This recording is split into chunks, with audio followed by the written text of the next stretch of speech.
The 2022 World Cup here in Qatar has been one of many firsts. The first in the Middle East,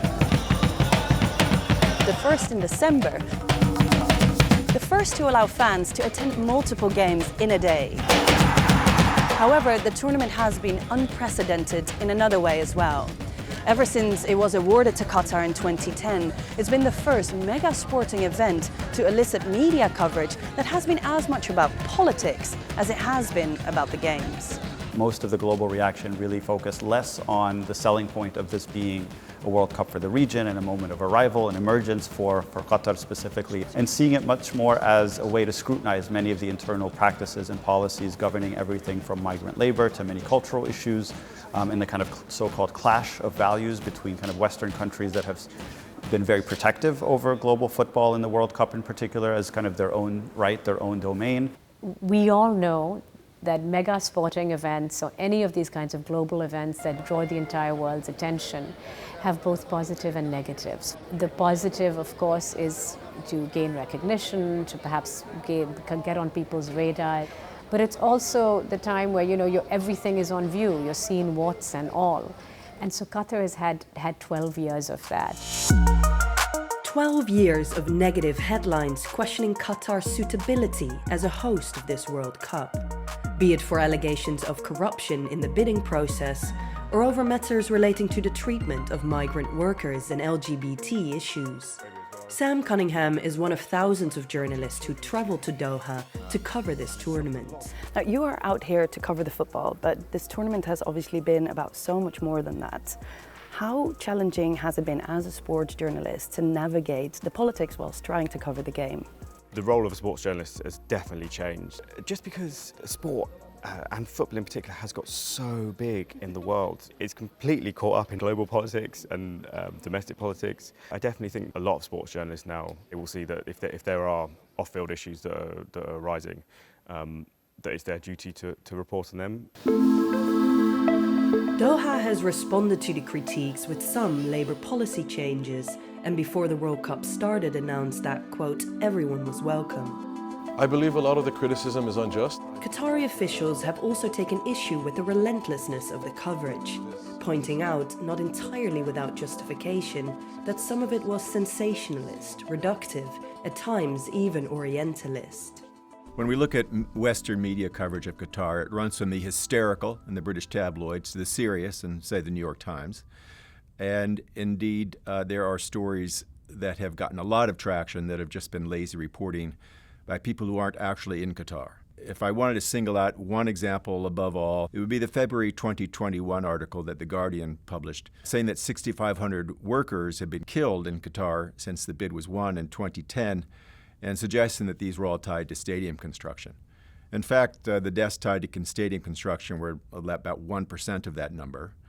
And also what they missed is the obvious, which is that in a population of 1.4 million immigrants over 12 years, 6,500 deaths is actually low, and it's about the same for a country like Germany or the UK.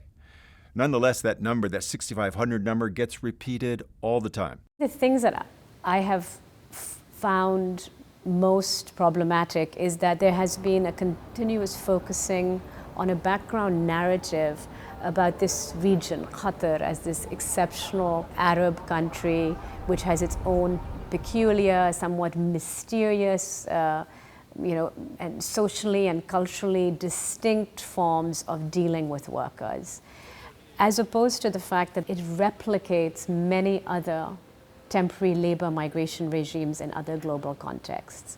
This is not to say that, it's happening elsewhere, so it's okay that it happens in Qatar. Not at all.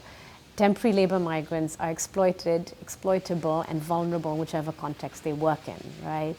But there has been a civilizational tone in some of how these stories have, been developed. I definitely disagree with that.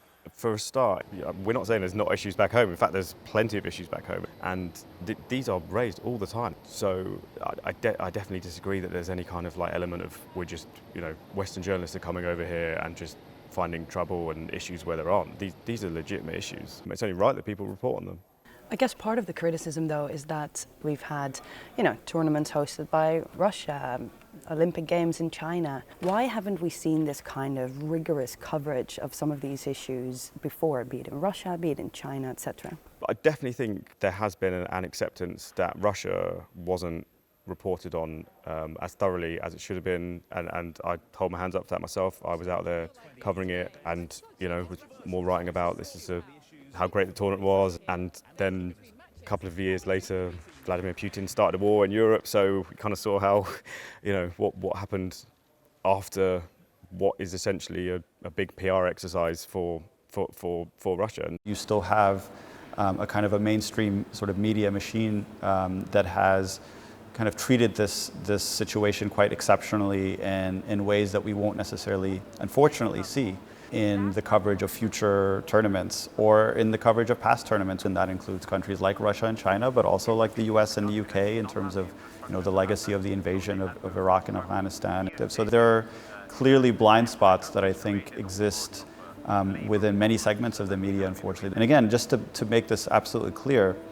the point here isn't to say that because those things are not talked about, then Qatar should be given a free pass. I actually would say the opposite, that let's apply these things everywhere, including to Qatar as well. A competition that began in a blaze of hypocritical sanctimony has become what it always should have been, a feast of great football. The inconsistency in reporting has led to some in the Western media to call out their own. Qatar is also a significant investor in many aspects of UK life. For example, it gives us 25% of our gas. Would all the virtue signalers back home prefer we tell Qatar to stop sending its gas? Amidst all of the news media reporting on this World Cup, there have been journalists working with this news network, Al Jazeera, headquartered here in Qatar. For media observers, Al Jazeera and its output through the tournament has been worth a close watch. There's been so much analysis as to why Qatar established Al Jazeera in the first place. And I think, some of those suggest that the main motivation is playing a more regional role, international role, gaining recognition for fields beyond hydrocarbons, beyond gas. And then, of course, the challenge, because once you produce something like a global media enterprise on your territory, you look into the abyss looks into you. So no media organization based in Qatar could be completely legitimate if it didn't also focus attention on the domestic sphere. This news network basically meant to undercut the kind of hegemonic narrative coming from state medias everywhere, and instead, for the first time, offering a perspective that is much more representative of the everyday experience of Arab populations throughout this region. So fast forwarding now to the question of how it's played a role in the World Cup.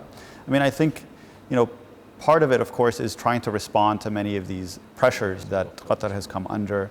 Nasser, what's your message for the fans who are still debating whether they're coming to the country or not? My message to the fans is you are welcome here.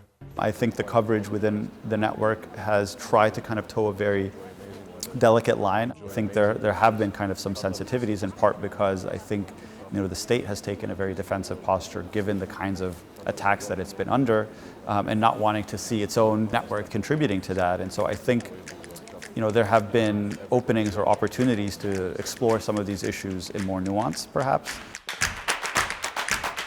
International sporting events have always been an opportunity for nation branding.